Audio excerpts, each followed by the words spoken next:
Lalu bagaimana pemirsa kondisi terkini di tempat pengungsian di Pekalongan, Jawa Tengah? Sudah ada rekan kami Edi Mustafa di sana yang melaporkan kondisi terkini. Selamat pagi Edi. Selamat pagi, Indah dan pemirsa. Dan Dapat bagaimana kondisi para pengungsi saat ini, Edi? dapat dilaporkan untuk kondisi banjir di Kota Pekalongan ini. Sebelumnya banjir merendam hampir keseluruhan wilayah di Kota Pekalongan. Kondisi saat ini untuk wilayah Pekalongan Selatan sudah mulai berangsur surut.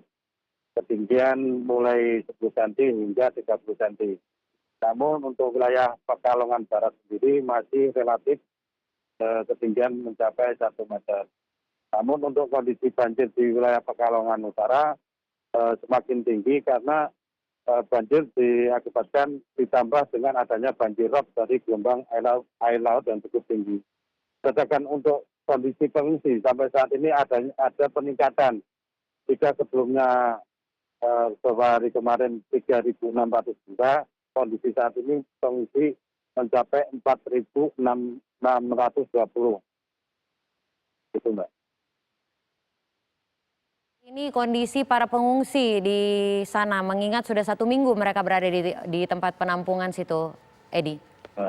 Baik, untuk warga pengungsi banyak yang mengeluhkan minimnya obat-obatan karena kondisi warga sendiri sering berendam di air banjir ini, mulai terserang penyakit, mulai dari gatal-gatal sampai demam.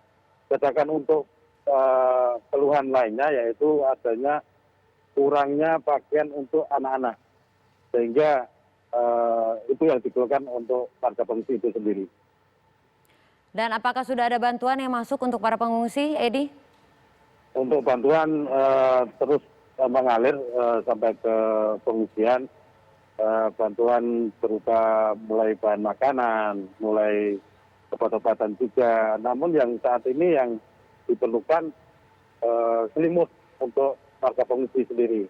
Itu masih kurang sekali. Edi, bagaimana dengan kondisi banjir saat ini? Apakah meluas? Apakah sudah ada daerah yang sudah cukup surut airnya, Edi? Untuk kondisi banjir sendiri saat ini kondisinya sudah mulai surut, tapi untuk wilayah selatan Pekalongan sendiri. Karena untuk wilayah utara masih terus tinggi karena adanya banjir rob, yaitu kiriman dari gelombang laut yang cukup tinggi. Dan bagaimana kondisi warga yang berada di sekitar wilayah yang saat ini terdampak begitu?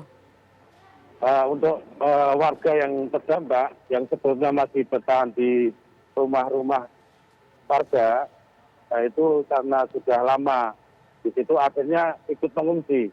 Akhirnya jumlah pengungsian sampai saat ini terus bertambah, Mbak. Itu karena warga yang sebelumnya bertahan di rumah itu tidak betah, tidak tahan, akhirnya ke pengungsian.